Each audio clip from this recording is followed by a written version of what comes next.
Hey, I am back, and I'm just messing around. I was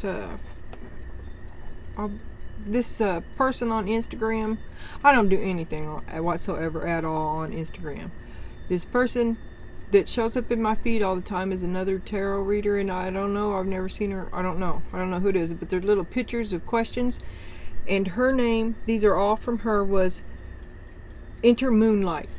So I jotted down some of the things that she presents as little pictures, and I thought we would do a couple of these questions with the Just the Facts Ma'am cards and maybe some tea leaf. I brought the tea leaf mainly over here because the first question, this is just for fun, was how would a tarot reading explanation, and it was funny as shit, of it says, can you explain the gap in your resume, the time you spent not working, or why don't you have a resume? Do whatever you want with that. And I thought I might try that. And then it was what's your dream job? And then there was unpacking guilt, and I wrote down something. I don't understand what I wrote. What is this guilt? Why do you feel guilty for having feelings? I don't think that's what it was though. Versus what would happen if I received it? See, I messed up writing. We'll have to skip that one. And the other one was letting go. What I keep trying to force versus what happens if I stop trying. I think that'd be a good one for us. And then the plan. The hard way or the easy way. That's all you plan XYZers. You ought to be down for that. And then what you want right now versus why you can't have it. And then I don't think I wrote this down, but it was what you think you want versus what you really want. And what makes you feel good and how to get there. Okay. So first, I want to do the how can you explain, how did she put it? It was funny. Can you explain the gap in your resume? And it was just a 5-card procession of events, but we're going to do it a little bit different. Of course we are.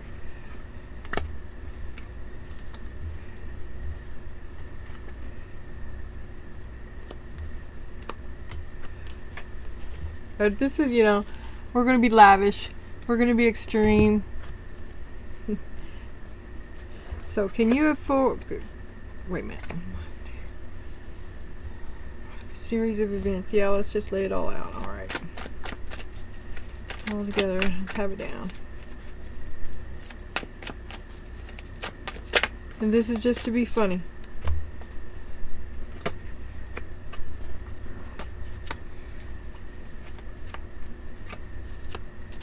All right. On the game called life. So you told the truth about your alcoholism. You stopped lying about your alcoholism. You was successfully overcoming a problem. You had to get a grip on your alcoholism, and it took a whole village to raise you, and you're now very religious and thankful. And you've been programmed, and there's a bell, an announcement. You've now entered into a relationship with a fellow addict.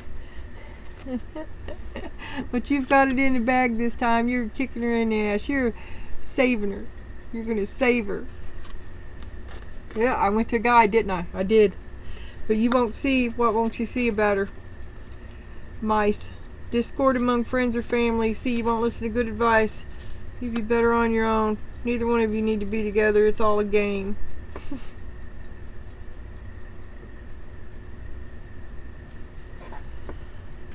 So you told the truth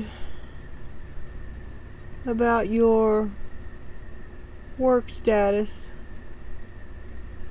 So you don't really know as much as you let on, that you need help a lot.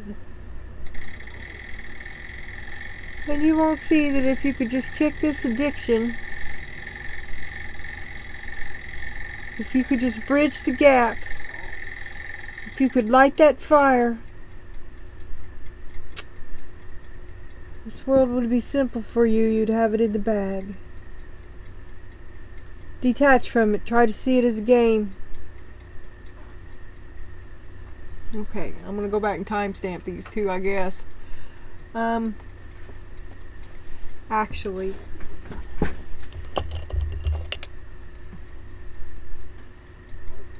$5.17 for question number 1. Well, that'd be for number shit. I'm gonna pause it so I can figure out what my next question is, and I can figure out the time thing. I did this before and it was all kinds of dyslexic. Okay, I'm back, and for the second question I picked letting go, which was what I keep trying to force and what happens if I stop trying. And I don't know about the oracle cards, like I said, this is an experiment.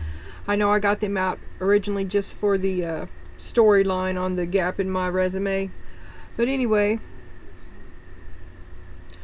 okay, what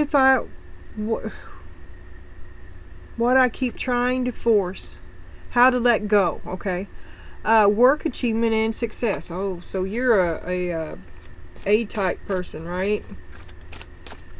A workaholic, trying to force it, maybe from past betrayal. You can't trust anybody. You take the whole world on your shoulders. Suspicious of the game. You don't want to play the game. You'd like to escape. You feel betrayed by the game. You never got anything back.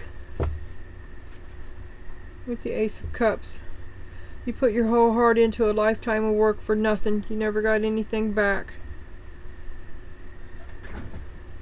Well,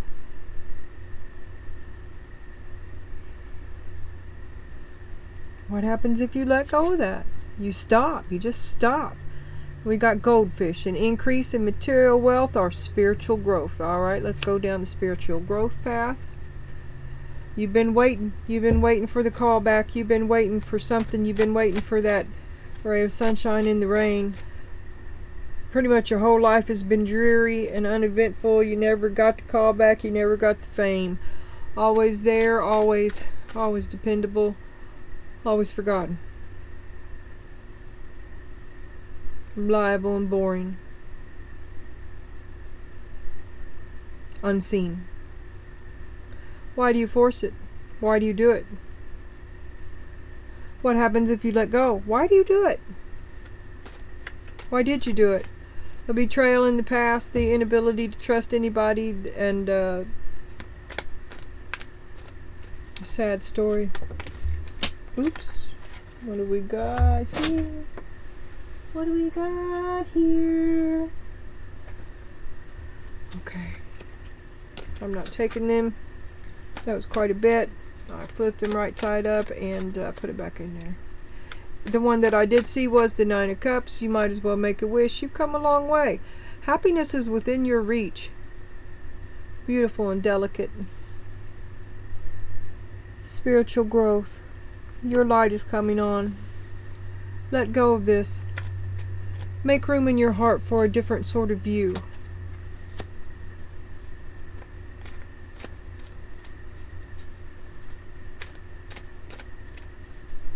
There may be a spiritual sort of stability. I don't think money's going to be a problem. I think that this is more than money. I think that there's stability, and then there's wholeness. And sometimes they mean the same thing.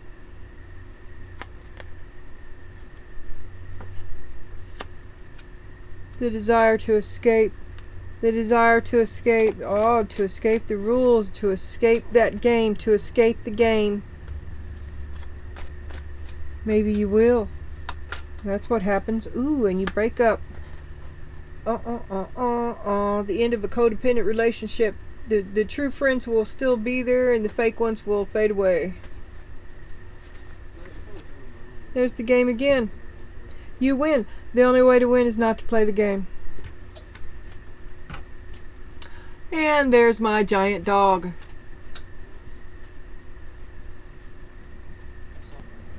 Okay, this is almost more like a tiny reading, a plan A versus plan B, and it's the this one is going to be the plan, and it was the hard way or the easy way, or how you think it's going to go and how it's actually going to go, right? I think that's the way I should look at it.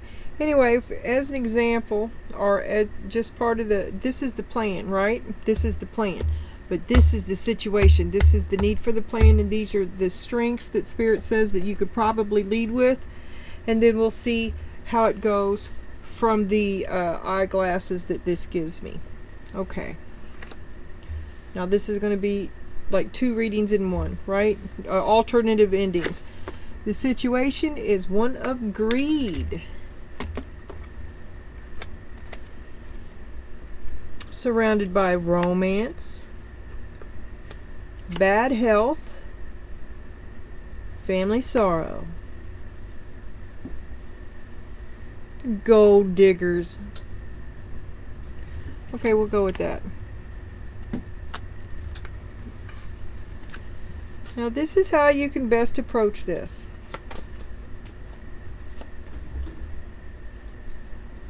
Completeness, know that you are you. This is your strength.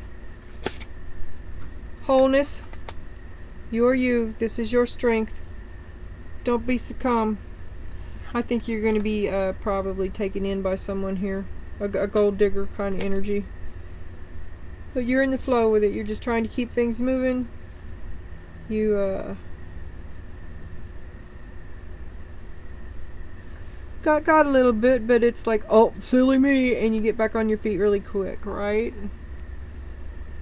How to be attention to your health. I think somebody seeks to benefit from you, and this is how you think it's going to go. Once you figure this out, this is how you think it's going to go. It's how you think it should go. This is what you see happening. It's rarely ever what happens. You're fine. You're unshakable. You don't think that anybody can touch you. It's still all about you. Whatever they've done, they can't reach you. It can't do. It's all about you. You. That's the truth. You. But really, you're quite defensive. And you're backed up. You don't want to rock the boat. You feel kind of betrayed. Overwhelmed. Being the responsible one is a heavy burden. To have someone approach you through your emotions with the intention of profiting off of you is a very bad feeling. And you feel bad about it.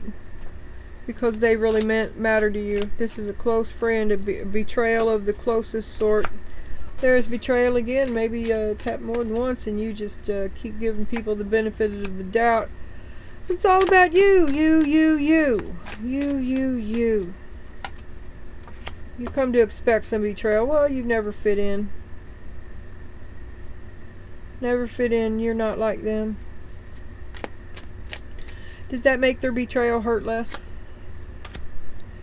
Boundaries, good boundaries. You're very walled off. They've betrayed you many times and you've never fit in. Their greed isn't a surprise to you, or maybe it's constantly a surprise because you never learn to look for it.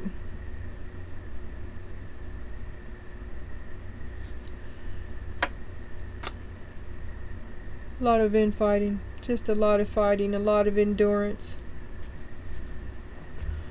Okay, let me grab a bandana here. Like I said, this is just an experiment, and I'm not. But I don't want to pick them all up. Not at this moment, anyway. I want to be able to come back through it and look at the way I laid it out and see. Okay, so that was how you see it going, right? Now I can't see that, but... okay, I can. So, your situation is being greed. You got. Pay attention. You're in bad health.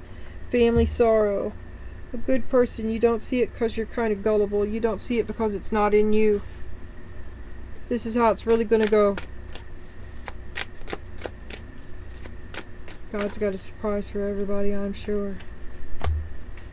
Like a good neighbor, stay over there. You're right about that. Keeping boundaries up. You are going to have to do it on your own. Don't look. Asking for help when you don't absolutely need it is to open the door to a problem that you don't need even more. You need to do it on your own. Look, they've already broken your heart, and you are going to do it on your own. And like a good neighbor, stay over there. You've seen enough. You've seen enough. And you're thinking about it too much now. This person brings out that you're very anxious. You need to cut them back. You need to cut the cords. Or well, this is what's going to happen. It doesn't work out. It's too much. You can't move past the broken. Yeah, see, there are your cups. Your emotions get in the way. There's no way to work this relationship. And just like there's no way to work this relationship, you can't be friends with your ex because it's sliding into old behavior. Yeah, I mean,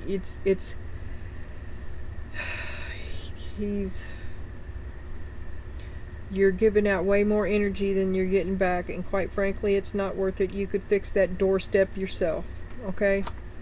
It's just part of the game he's playing, and you're playing the game too. Everybody's playing house. But you're the only one that's paying. Pay to play. With a broken heart. You're not, I mean, it's not worth it. You're just going to get more of the same. Oh my God, what have I done? I was looking toward my future, and now I'm back to being betrayed again. Well, after a certain point, when you refuse to learn your lesson, you betray yourself. Now, either you will stay here in this self-betrayal, or you just have to start over. Right? So you had a little relapse. Start over. Pick up a chip. Have some humble pie. It's time to get going again. Start over. Shit. And really, and stick to it this time. You've got to follow through. There's no winning this game if you don't follow through.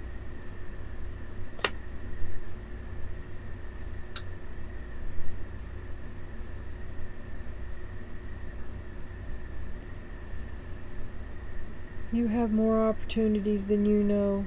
You just don't want to do them, right? It's easier to play the old game, better the devil you know. Well, you're the only one that can make that change differently. You're the only one.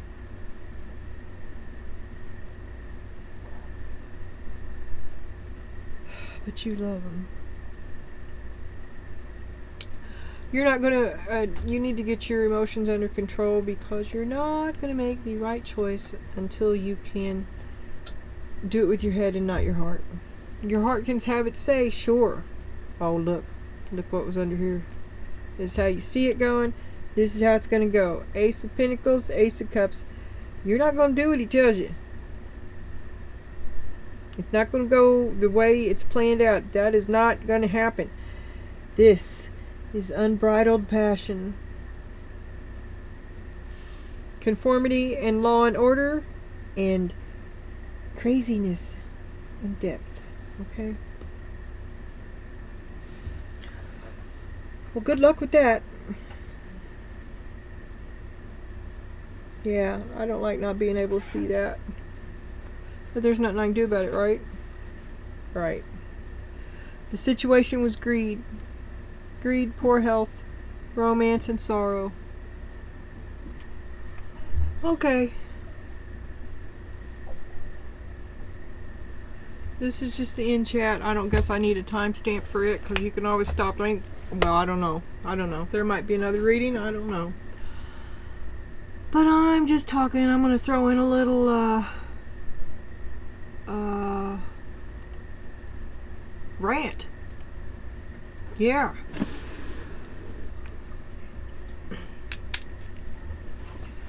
I'm just now starting another fast. You're more than welcome to join me. I don't know, it's just been such an adventure. I just did a 5-day fast, and I felt a lot better, and then I've eaten for 2.5 days, and I've gained 5 pounds back. Now there's always a I've been doing this for a long time. I weighed 250 pounds, and I lost 100 pounds doing 3-day fasts. But I've been feeling really bad, so I decided to make my days longer, My goal is to do an elongated fast. I've never done that, at least one. And so I figure every day I'll do, or every time I do it, I'll do, well, I started out every time I get to my 3 days, or, well, I used to stop at 3 days or 65 hours for a long time because I had a lot of die-off problems. But I'm past that point. And anyway, I was going to go 2 hours longer every time, and I was like, I'm getting nowhere fast because the chocolate, So I decided to knuckle down, and I finally got a 5-day fast in.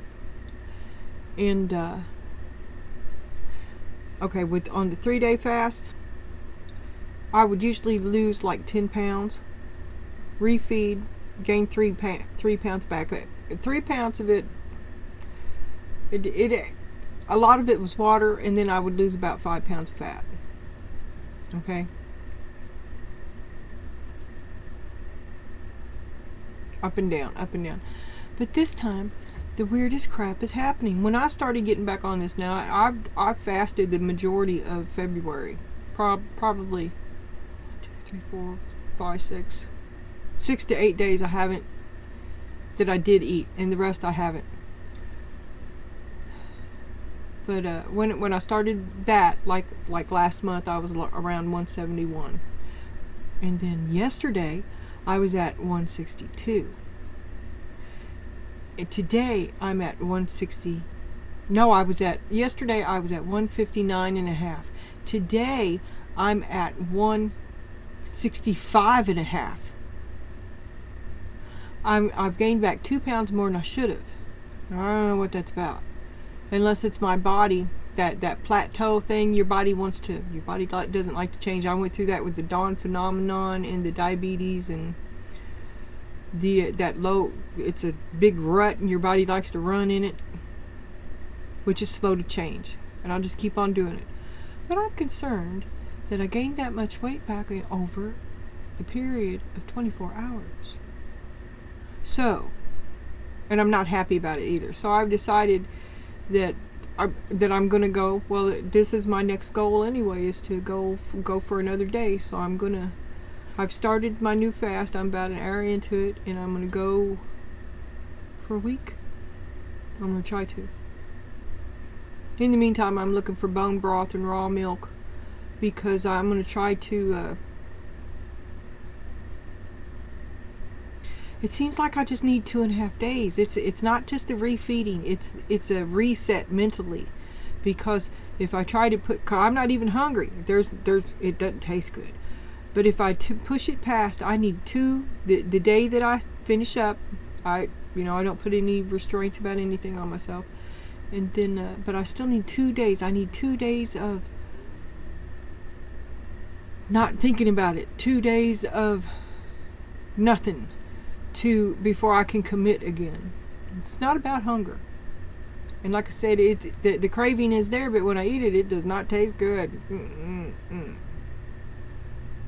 Which is sad. But I feel a lot better. Curious about the weight. I don't understand it. I don't know what's going on. My body's trying to hold on to it. When I first, like I said, I weighed 250 when all this happened to me. And when I first hit 180, which I spent the majority of from my teens after I had my first kid, I gained 100 pounds. But the majority, I was always a chubby chick, and I hung around 180.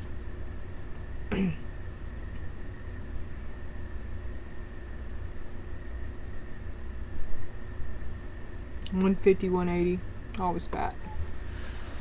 Okay, well, lucky for me, I'm an alcoholic, because abstinence is my superpower. Had nothing whatsoever to do with how incredibly stubborn I am. Nothing at all.